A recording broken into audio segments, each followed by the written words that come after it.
The world's largest and the second largest country are involved in a border dispute that dates back to the independence era, which also resulted in a major war in the year 1962 where Indian forces were defeated decisively.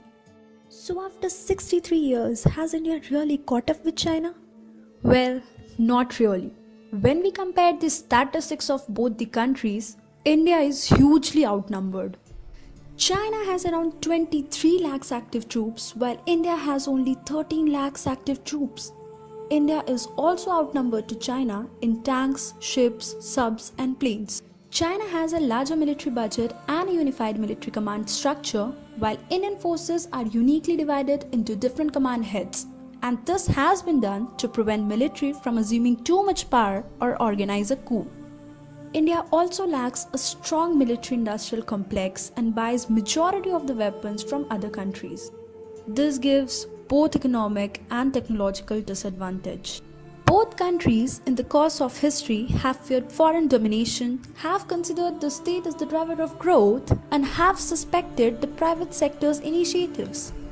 For India, the problems were achieving unity in diversity and accommodating various languages and religions in a democratic setup. On the contrary, China's hard state enabled it to pursue a single goal with determination and mobilize maximum resources to achieve its goals.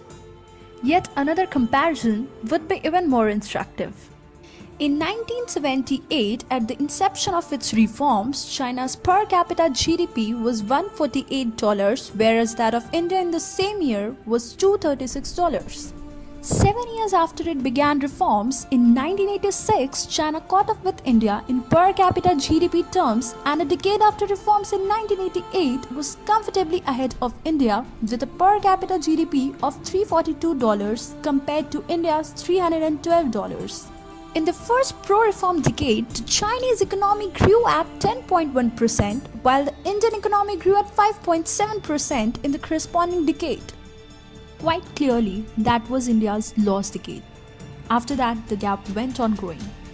In 1992, the first year of its reforms, India's per capita GDP was $331.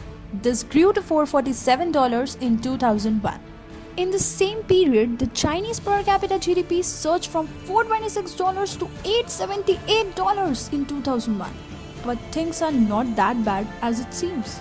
India is believed to have more experienced and better trained navy than China and has one more aircraft carrier. India also has nuclear arsenal capable of hitting most areas of China. All of this act as a deterrent against the Chinese aggression. Moreover, the newly elected Prime Minister Narendra Modi's focus on developing a strong military-industrial complex and pumping up the manufacturing sector under the banner of Make in India and starting a mission called Skill India to equip working population with skills required for work, and a steep hike of 11% in the defense budget to 2,46,727 crores clearly shows the Indian effort to catch up with China. India has also pumped up its diplomatic relations with neighboring countries in order to break the strings of pearls that China had made in the Indian Ocean. India has also increased its diplomatic ties with US and Japan, which was recently on display in the ocean diplomacy of 6-day Malabar naval exercise aimed at containing China. India has an excellent chance of catching up with China if it can increase its labor force participation rate, particularly women, increase the average level of education, improve the quality of its labor force through special training programs, reduce impediments to let foreign capital participate in its development process, design policies to cultivate a culture of entrepreneurship, and reduce corruption at all levels. Thanks for watching our video. Send in your suggestions at our Facebook page and subscribe us for more videos. Jai Hind.